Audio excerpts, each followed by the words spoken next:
Well, Jock Stein, one of football's shrewdest men, guided Scotland into these finals, and now they find themselves in the same group as Brazil, the favourites, Russia, the dark horses for so many people, and the outsiders, New Zealand. Remember, 2 from each group go through to the next series of games, so clearly it's going to be tough for Scotland.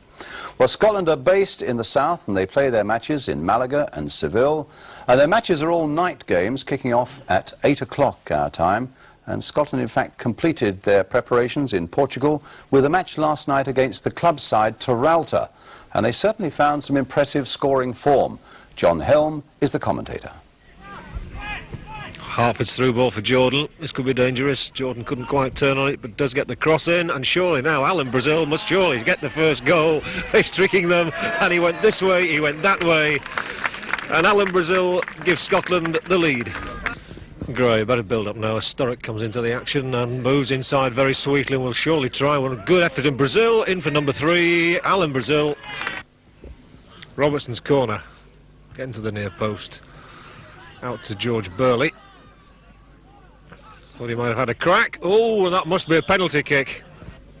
So it's Robertson against Guimarães, who once kept goal for Benfica. And it's...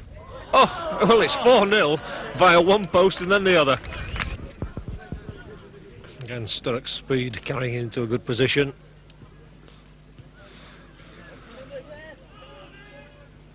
Jordan controls it. Little clip over for Dalglish. Hartford now must make it. Well, still time for a 6th goal as Miller pushes the ball forward for Sturrock. They will appear to be impeded, but anyway, work the ball out for Burley, who gets in the cross, and it must fall for Hartford or Robertson. Robertson still weaving and tricking, and that's a beautiful goal from John Robertson. Frank Gray. Nice cross, keeper's off the line. Oh, what a good headed goal that one was by Joe Jordan.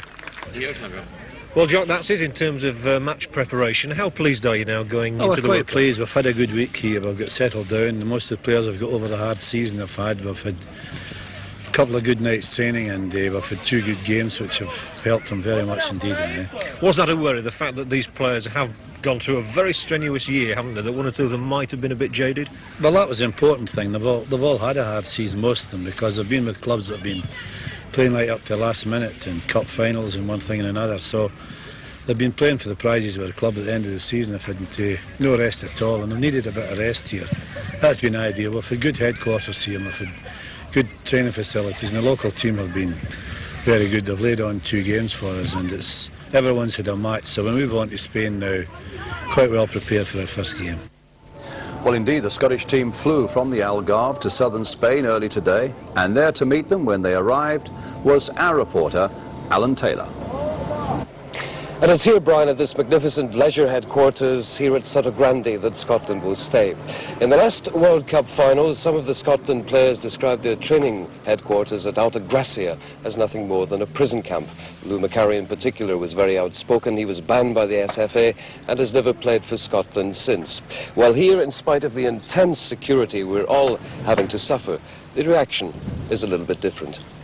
Sotogrande was created in 1962, 4,000 acres of beach, forest and rolling plains. The publicists call it Spain's sporting paradise. The numerous facilities include 2 superb golf courses and a beautifully manicured polo field where Scotland will train. That itself is 4 times larger than a football pitch. Ideal conditions generally for the players, as Denis Law, who was in Argentina, confirms. I was in Argentina, and the training camp at Alta Gracia looked marvellous from the outside, but inside it was awful. The bedrooms were terrible, the training facilities were absolutely a shambles. Now they've come here to the most glamorous and glorious place, and the training the jockeys had before. This is the perfect setting for the first game against New Zealand.